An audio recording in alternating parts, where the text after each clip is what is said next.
और जब मैं भारत को तीसरी आर्थिक ताकत बनाने की बात करता हूं तो उसका मतलब भी बहुत गहरा है। इसका मतलब है भारत के आर्थिक, सामरिक और सांस्कृतिक सामर्थ्य का कई गुना विस्तार, चहुं दिशा में विस्तार। साथियों, हम इसके लिए कितनी तेजी से काम कर रहे हैं, इसका हिसाब लगाना भी जरूरी है।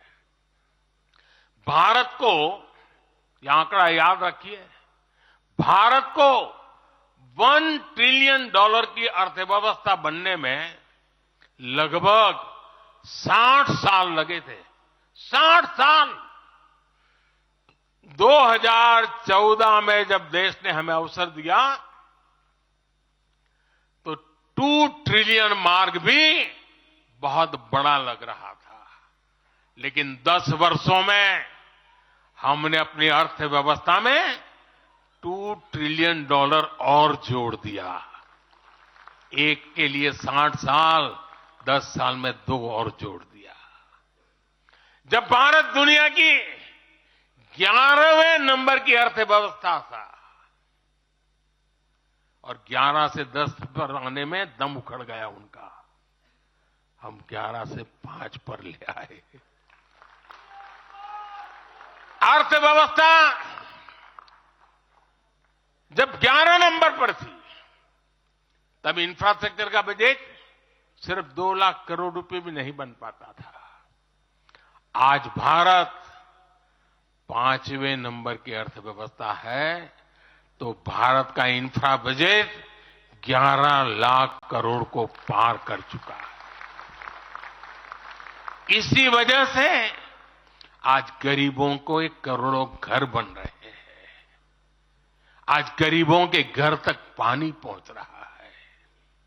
आज देश में रिकॉर्ड मेडिकल कॉलेज, अस्पताल, यूनिवर्सिटीज बन रहे हैं।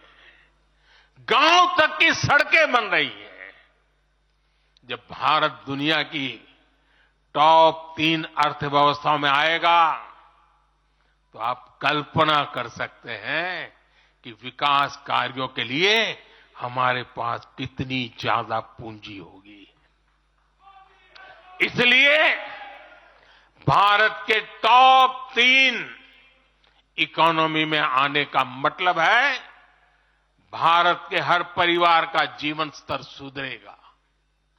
भारत के हर परिवार की आय बहुत अधिक बढ़ जाएगी।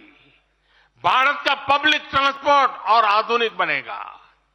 भारत में रोजगार के लिए नए सेक्टर खुलेंगे, रोजगार के और ज्यादा मौके मिलेंगे। भारत के युवाओं को भारत में ही फंडिंग के ज्यादा से ज्यादा अवसर आएंगे। भारत की महिलाओं को हर मोर्चे पर आगे बढ़कर नेतृत्व करने का मौका मिलेगा। हमारे किसान लेटेस्ट टेक्नोलॉजी से जुड़कर काम करेंगे। कृषि उत्पाद में वैल्यू एडिशन करेंगे। लोगों की जीवन बेहतर बनाने के लिए देश में पर्याप्त संसाधन और आवश्यक व्यवस्थाएं मौजूद होगी। साथियों, मुझे खुशी है कि आज विकसित भारत अभियान की बागडोर भी भारत के युवाओं ने संभाली है। पिछले 1.5 साल में विकसित भारत के संकल्प से जुड़े सुझावों के लिए, और लोगों को ऐसा लगता होगा कि हम बात पता, ऐसा नहीं है। इस पर हम 1.5 साल से चुपचाप काम कर रहे हैं।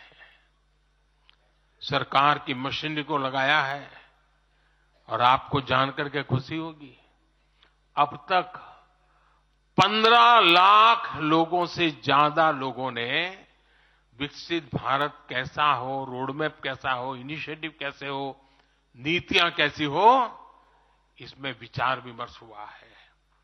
लोगों ने अपने आइडियाज दिए हैं और आपको जानकर के और खुशी होगी, इन 15 लाख में से आधे से ज्यादा वो लोग हैं जिनकी उम्र 35 से कम है।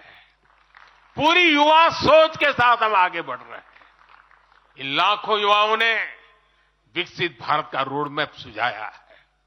साथियों, युवा ऊर्जा से भरा हुआ भारत आज अपने लिए बड़े लक्ष्य तय कर रहा है और जो लक्ष्य तय करता है अपनी आंखों के सामने उसे प्राप्त भी करता है।